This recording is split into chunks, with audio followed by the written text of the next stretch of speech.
Alors, on y va pour les prototypes en JavaScript. Qu'est-ce que c'est? Ça va être une propriété qui représente un objet et notamment, ça peut représenter toutes les méthodes qui vont être associées aux objets.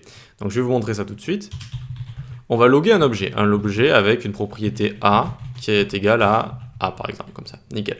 Regardez, on a bien un objet juste ici, d'accord? Je l'ouvre pour voir. On a la propriété A avec sa valeur, jusque là ok, et regardez ce qu'on a ici. On a une propriété proto qui va être un objet, et si je l'ouvre, hop, je vais avoir notamment des méthodes qui sont liées aux objets, comme hasOnProperty ici. Vous voyez? Et donc ça va être des méthodes qui sont liées aux objets.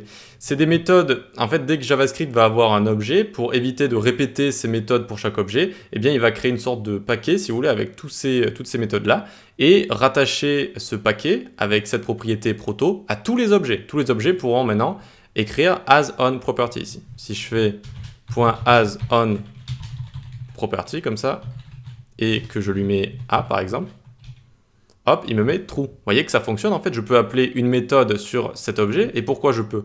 Parce que cette méthode se trouve dans le prototype ici.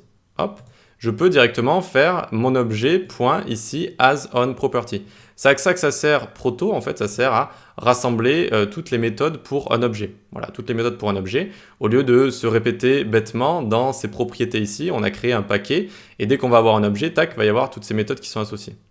Et donc c'est intéressant pour les objets, c'est intéressant pour les tableaux. Je vous ai déjà dit que c'était des objets, c'est des objets spéciaux qui vont avoir des méthodes spéciales. Et donc regardez, quand je vais faire la même chose avec un tableau, 1, 2, 3 par exemple, n'importe quel tableau, hop, j'ouvre ça pour voir. On a bien 0, 1, 2, 3, ce qui nous montre d'ailleurs que c'est un objet, avec index 0, 1, etc. C'est comme si on avait propriété, valeur à chaque fois. On a avec les tableaux une propriété supplémentaire, on a length, d'accord? Donc length qui nous permet de voir la longueur du tableau. Ici il y a 3 éléments, donc la longueur c'est 3. Et j'ai quoi? Après, j'ai proto également. J'ai proto ici. Et qu'est-ce qu'on a? On a toutes les méthodes magiques ici des tableaux. Toutes les méthodes magiques des tableaux qui sont à chaque fois rattachées à chaque tableau grâce à proto ici.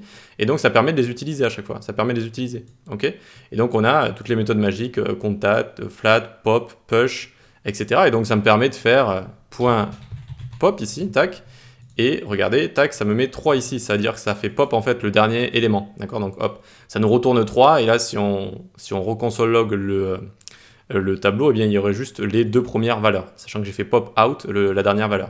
Mais bref, juste pour vous dire que toutes ces méthodes sont disponibles du coup grâce à proto ici, grâce à notre prototype, qui va être collé à chaque tableau, qui sont des objets spéciaux, et donc ça va nous donner toutes ces méthodes géniales.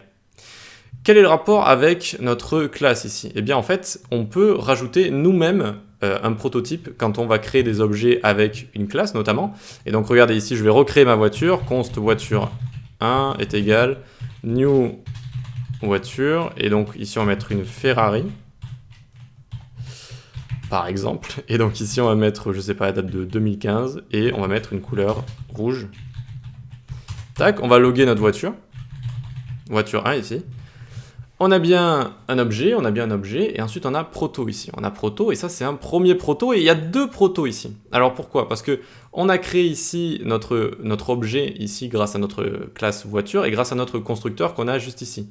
C'est-à-dire qu'on a créé notre propre usine à objets, et donc on a notre propre prototype ici. Et donc tous les objets qui sortent de cette usine, ils auront cette fonction qu'on a juste ici, cette fonction qui est date sortie par exemple. Et ils en auront une autre, ils auront également rajout option qu'on a rajouté là. Ils auront également rajout option, d'accord? Donc on peut créer notre propre prototype ici et y mettre n'importe quelle méthode. Mais ensuite ça reste un objet ce qu'on a ici. Et donc ça a également le prototype de l'objet ici, avec tout ça, d'accord? hasOnProperty, etc. Toutes les méthodes qu'il y a comme ça.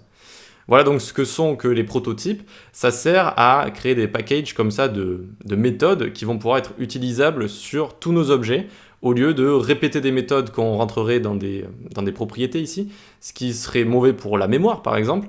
Eh bien on a une sorte de paquet qui est disponible pour chaque objet comme ça. Et donc ça se situe dans les prototypes.